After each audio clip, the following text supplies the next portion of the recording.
ಇಂದಿನ ದಿನಗಳಲ್ಲಿ ಕಣ್ಮರೆಯಾಗುತ್ತಿರುವ ಅವಿಭಕ್ತ ಕುಟುಂಬ ಸಂಸ್ಕೃತಿಗೆ ಹೊಸ ಉಸಿರು ನೀಡುವ ವಿನೂತನ ಕಾರ್ಯಕ್ರಮವೊಂದು ಗಮನ ಸೆಳೆಯಿತು. ಪರಿಚಯ, ಒಡನಾಟ, ಸಂಬಂಧಗಳನ್ನು ಗಟ್ಟಿಗೊಳಿಸುವ ಉದ್ದೇಶದೊಂದಿಗೆ ಕುಟುಂಬದ ಎಲ್ಲ ಸದಸ್ಯರು ಸೇರಿ ಮಾದರಿ ಕಾರ್ಯಕ್ರಮ ಮಾಡಿದರು.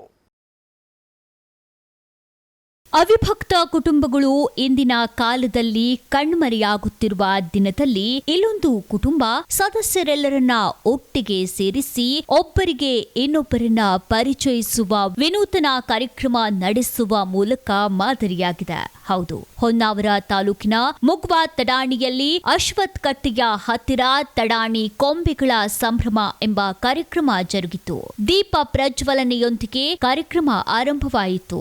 ಧಾರ್ಮಿಕ ಕಾರ್ಯಕ್ರಮಗಳು ನಡೆದವು. ಬೆಳಿಗ್ಗೆಯಿಂದ ರಾತ್ರಿಯವರೆಗೆ ಕುಟುಂಬದ ಸದಸ್ಯರೆಲ್ಲರೂ ಒಟ್ಟಾಗಿ ಸೇರಿ ಹಲವು ಮನರಂಜನೆ ಹಾಗೂ ಸಾಂಸ್ಕೃತಿಕ ಕಾರ್ಯಕ್ರಮ ನಡೆಸಿದರು. ರಸಪ್ರಶ್ನೆ ಸ್ಪರ್ಧೆ, ಫನಿ ಗೇಮ್ಸ್, ಸಂಗೀತ ಕುರ್ಚಿ, ಧ್ಯಾನ ಸೇರಿದಂತೆ ವಿವಿಧ ಆಟೋಟ ಸ್ಪರ್ಧೆಗಳು ನಡೆದವು. ಮಧ್ಯಾಹ್ನ ಊಟದ ನಂತರ ಪ್ರಾರ್ಥನೆಯೊಂದಿಗೆ ಸಭಾ ಕಾರ್ಯಕ್ರಮ ಆರಂಭಗೊಂಡಿತು. ಸಭೆಯಲ್ಲಿ ಕುಟುಂಬದ ಹಿರಿಯ ಸದಸ್ಯರನ್ನ ಸನ್ಮಾನಿಸಿ ಗೌರವಿಸಲಾಯಿತು. ಸನ್ಮಾನಿತರಾದ ಕುಟುಂಬದ ಹಿರಿಯರಾದ ಮಹಾಬಲೇಶ್ವರ್ ಹೆಗಡೆ ಹಾಗೂ ವಿಷ್ಣು ಹೆಗಡೆ ಮಾತನಾಡಿ, ತಡಾಣಿ ಕೊಂಬೆಗಳ ಸಂಭ್ರಮ ಎಂಬ ವಿಶಿಷ್ಟ ವಿನೂತನ ಕಾರ್ಯಕ್ರಮ ನಡೆದಿರುವುದು ನಮಗೆಲ್ಲ ಅತೀವ ಸಂತೋಷವನ್ನ ಉಂಟು ಮಾಡಿದೆ.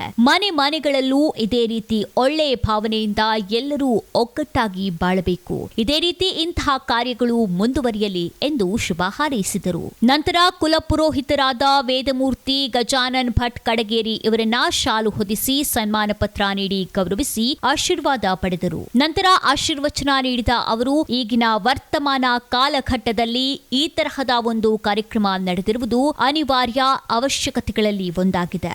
ಮನೆಗೆದ್ದು ಮಾರುಗೆಲ್ಲು ಎಂಬಂತೆ ನಮ್ಮ ಕುಟುಂಬದ ಬಗ್ಗೆ ನಮಗೆ ಮೊದಲು ತಿಳಿದಿರಬೇಕು. ನಮ್ಮ ಕುಟುಂಬದ ಮೇಲೆ ಹೆಮ್ಮೆ, ಅಭಿಮಾನಗಳನ್ನ ಬೆಳೆಸಿಕೊಳ್ಳಬೇಕು ಎಂದರು. ಹೃದಯ ಸ್ಪರ್ಶಿ ಸಮಾರಂಭಕ್ಕೆ ನಾನು ಒಂದು ಸಾಕ್ಷಿ ಆಗ್ತಿರುವುದು ನಮ್ಮ ಹಳೆಯವರ ಪುಣ್ಯ ಅಂತ ಹೇಳ್ಕೊಳ್ತೇನೆ. ನಾನು ಹಳೆಯವರ ಪ್ರತಿನಿಧಿ ಮಾತ್ರ. ನಮ್ಮ ಅಜ್ಜ, ಮುತ್ತಜ್ಜ, ಅಪ್ಪ ಎಲ್ಲ ನಿಮ್ಮ ಒಂದು ಈ ಗಣ್ಯ ಕುಟುಂಬದ ಪೌರೋಹಿತ್ಯವನ್ನ ಮಾಡ್ಕೊಂಡು ಬರ್ತಾ ಇರೋದ್ರಿಂದ ಈ ಒಂದು ಅವಕಾಶ ನನಗೂ ಲಭ್ಯ ಆಗಿದೆ. ನಾನೊಂದು ಸಾಮಾನ್ಯ. ಆದರೆ ಈ ಒಂದು ವರ್ತಮಾನ ಕಾಲಘಟ್ಟದಲ್ಲಿ ಇಂಥ ಒಂದು ಕಾರ್ಯಕ್ರಮ ಆಗ್ತಾ ಇರುವಂತಹದ್ದು ಅತ್ಯಂತ ಅನಿವಾರ್ಯ ಅವಶ್ಯಕತೆಗಳಲ್ಲಿ ಒಂದು ಎಂಬುದಾಗಿ ನಾನು ಭಾವಿಸ್ತಾ ಇದ್ದೇನೆ. ನಮ್ಮಲ್ಲಿ ಒಂದು ಮಾತುಂಟು, ಮನೆ ಗೆದ್ದು ಮಾರು ಗೆಲ್ಲು ಎಂಬುದಾಗಿ. ನಾವೆಲ್ಲ ಭಾಷಣ ಮಾಡುವಾಗ ವಸುದೈವ ಕುಟುಂಬಕಂ ಅಂತ ಹೇಳ್ತೇವೆ. ಮಾತಾಡುವಾಗ ನಮಗೆಲ್ಲ ಇಡೀ ಜಗತ್ತೇ ಮನೆ ಹೇಳಿ. ಹಳಿಯವರನ್ನ ನಾನು ನೋಡಿ, ಮನೆ ಗೆದ್ದು ಮಾರು ಗೆಲ್ಲು ಎಂಬುದಾಗಿ. ನಮ್ಮ ಕುಟುಂಬದ ಬಗ್ಗೆ ನಾವು ಕಲ್ಪನೆ ಇಲ್ಲದೆ ವಸುದೈವ ಕುಟುಂಬಕಂ ಹೇಳು ಮಾತಾಡುದ್ರಲ್ಲಿ ಭೂತದ ಬಾಯಲ್ಲಿ ಭಗವದ್ಗೀತೆ ಹೇಳಿಸ್ದಂಗೆ ಆಗ್ತದೆ. ಈ ಸುಬ್ರಾಯಣ್ಣ ಮಾಡಿದಂಥ ಈ ಕಾರ್ಯ ಉಂಟಲ್ಲ, ಮನೆ ಗೆದ್ದು ಮಾರು ಗೆಲ್ಲು. ನಮ್ಮ ಮನೆಯವರ ಮೊದಲು ನಾವು ಗುರ್ತು ಮಾಡ್ಕೊಳ್ಬೇಕು. ನಮ್ಮ ಕುಟುಂಬ ಏನು ಎಂಬುದನ್ನು ನಾವು ತಿಳ್ಕೊಳ್ಬೇಕು. ವಸುದೈವ ಕುಟುಂಬಕ್ಕೆ ಹೋಗ್ಬೇಕಿದ್ರೆ ನಮ್ಮ ಮನೆ ಕುಟುಂಬ ನಾವು ಮೊದಲು ನೋಡ್ಕೊಳ್ಬೇಕು. ಈ ಸಂದರ್ಭದಲ್ಲಿ ಡಾಕ್ಟರ್ ಪಲ್ಲವಿ ಅಶ್ವತ್ ಅವರ ಬದುಕಿನ ಬರಹವಾದ ಪ್ರತಿಬಿಂಬ ಎಂಬ ಪುಸ್ತಕವನ್ನ ಬಿಡುಗಡೆಗೊಳಿಸಲಾಯಿತು. ನಂತರ ಅವಿಭಕ್ತ ಕುಟುಂಬದ ಪರಿಣಾಮ, ಪರಿಹಾರ ಎಂಬ ವಿಶೇಷ ಚರ್ಚಾ ಕಾರ್ಯಕ್ರಮ ನಡೆಯಿತು. ಕಾರ್ಯಕ್ರಮದ ಕುರಿತು ಕುಟುಂಬದ ಸದಸ್ಯರಾದ ಡಾಕ್ಟರ್ ಪಲ್ಲವಿ ಅಶ್ವತ್ ಮತ್ತು ಕಲ್ಪನಾ ಮಂಜುನಾಥ್ ಮಾತನಾಡಿ, ನಮ್ಮ ಕುಟುಂಬದ ಸದಸ್ಯರು ರಾಜ್ಯ, ದೇಶ, ಹೊರದೇಶದ ವಿವಿಧ ಭಾಗಗಳಲ್ಲಿ ನೆಲೆಸಿರುವ ಸಂದರ್ಭದಲ್ಲಿ ಅವರಿವರ ಒಡನಾಟವಿಲ್ಲದೆ ಸಂಬಂಧಗಳೇ ನಶಿಸುತ್ತಿರುವ ಕಾಲದಲ್ಲಿ ಇಂತಹ ಒಂದು ಕಾರ್ಯಕ್ರಮ ಆಯೋಜಿಸಿದ್ದು ಬಹಳ ಖುಷಿ ತಂದಿದೆ ಎಂದರು. ಈ ಒಂದು ದಿವಸ ಸೇರದ್ದು ತುಂಬಾ ಸಂತೋಷ. ಯಾಕೆ ಕೇಳಿದ್ರೆ ನಮ್ಮ ಕುಟುಂಬದ ಸದಸ್ಯರು ರಾಜ್ಯದ ಬೇರೆ ಬೇರೆ ಭಾಗದಲ್ಲಿ, ದೇಶದ ಬೇರೆ ಬೇರೆ ಭಾಗದಲ್ಲಿ, ವಿದೇಶದಲ್ಲಿ ಕೂಡ ನೆಲೆಸಿರುವಂತಹ ಸಂದರ್ಭ. ನಮ್ಮ ಕುಟುಂಬದ ಸದಸ್ಯರು ಯಾರು, ಅವರ ಮಕ್ಕಳು ಎಲ್ಲಿದ್ದಾರೆ, ಅವರ ಹೆಸರೇನು ಹೇಳಿ ಅಪರೂಪವಾಗ್ತಾ ಇರುವಂತಹ ಸಂಬಂಧಗಳೇ ನಶಿಸಿ ಹೋಗ್ತಾ ಇರುವಂತಹ ಈ ಒಂದು ಕಾಲಘಟ್ಟದಲ್ಲಿ ಇವತ್ತೊಂದು ತಡಾಣಿ ಕುಟುಂಬದ ಕೊಂಬೆಗಳ ಸಂಭ್ರಮದ ಕಾರ್ಯಕ್ರಮ ಈ ಎಲ್ಲ ಬಾಂಧವ್ಯವನ್ನ ಸೇರಿಸುವಂತಹ ಒಂದು ಕಾರ್ಯಕ್ರಮದ ಸಂಘಟನೆಯನ್ನ ಮಾಡ್ತಾ ಇದೆ ಅಂದ್ರೆ ಈ ಕಾರ್ಯಕ್ರಮದಲ್ಲಿ ನಾವು ಇವತ್ತು ಭಾಗವಹಿಸಿದ್ದೇವೆ ಅಂದ್ರೆ ತುಂಬಾ ಸಂತೋಷ ಅಂತ ಅನ್ನಿಸ್ತಾ ಇದೆ. ಈ ಕಾರ್ಯಕ್ರಮವನ್ನು ಮಾಡುವ ಒಂದು ಪರಿಕಲ್ಪನೆ ನಮ್ಮ ದೊಡ್ಡಣ್ಣ ಅವರು ನಮ್ಮನ್ನು ಸಂಪರ್ಕಿಸಿದಾಗ ನಮ್ಮ ಕಡೆಯಿಂದ ಏನು ಸಾಧ್ಯ ಉಂಟು ಅಷ್ಟು ಸಲಹೆ ಸೂಚನೆ ಅವರ ಮಾರ್ಗದರ್ಶನದಲ್ಲಿ ನಮ್ಮ ಪ್ರಿಪರೇಷನ್ಸ್ ಎಲ್ಲ ಮಾಡಿದ್ದೇವೆ.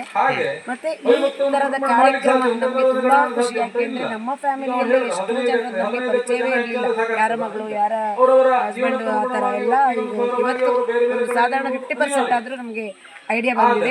ಇನ್ನು ನಾವು ಇದೇ ತರ ಮುಂದುವರಿಸಿಕೊಂಡು ಹೋಗ್ಬೇಕು ಅಂತ ಯೋಚನೆ ಮಾಡ್ತಾ ಇದ್ದೇವೆ. ಸಮಾಜದಲ್ಲಿ ಎಲ್ಲಾ ಕುಟುಂಬಗಳು ಸಾಧ್ಯ ಆದಷ್ಟು ಇದೇ ರೀತಿಯಲ್ಲಿ ಮಾಡಿದ್ರೆ ನಮ್ಮ ಭಾರತದಂತಹ ದೇಶಕ್ಕೆ ಒಂದು ಒಗ್ಗೂಡುವಿಕೆ ಇದಕ್ಕೆ ಅನುಕೂಲ ಆಗ್ತದೆ ಅನ್ನೋದು ನನ್ನ ಅಭಿಪ್ರಾಯ.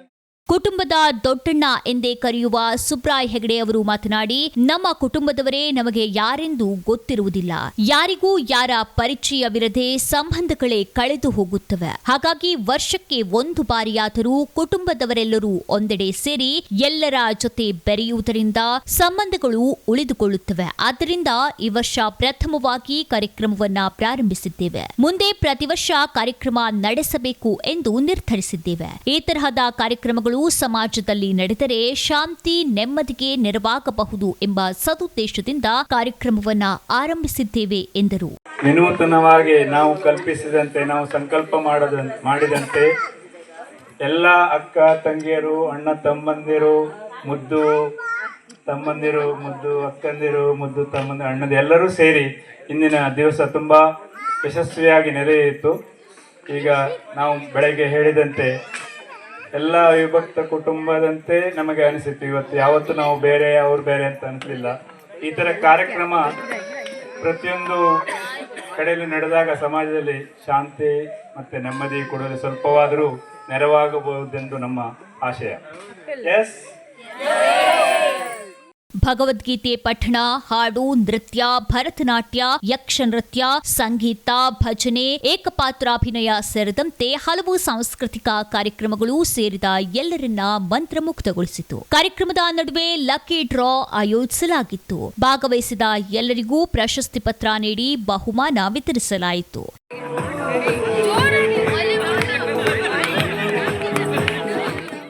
ಭಾರತ ಭಾರತ ಒಮ್ಮೆ ಮಾತನಾಡು ಭಾರತ, ಒಮ್ಮೆ ಮಾತನಾಡು ಭಾರತ. ಭಾರತ ದಿನ ತೋರಣವಾಗಿದೆ ಮೋರಣ, ರಾಮನ ಮಂದಿರ ನಿರ್ಮಾಣ ಸಭೆಯೊಳಿಲಿದೆ. ಯಾರು ನೀನು ಭುವನ ಮೋದಿ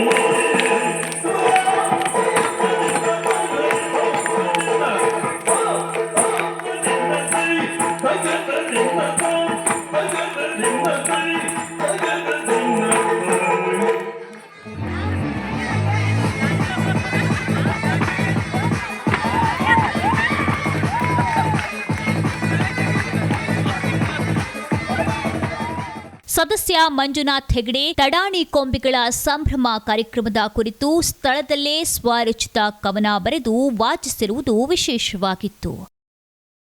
ವಿಸ್ಮಯ ನ್ಯೂಸ್, ಸುಜಯ್ ಹೆಗಡೆ, ಹೊನ್ನಾವರ.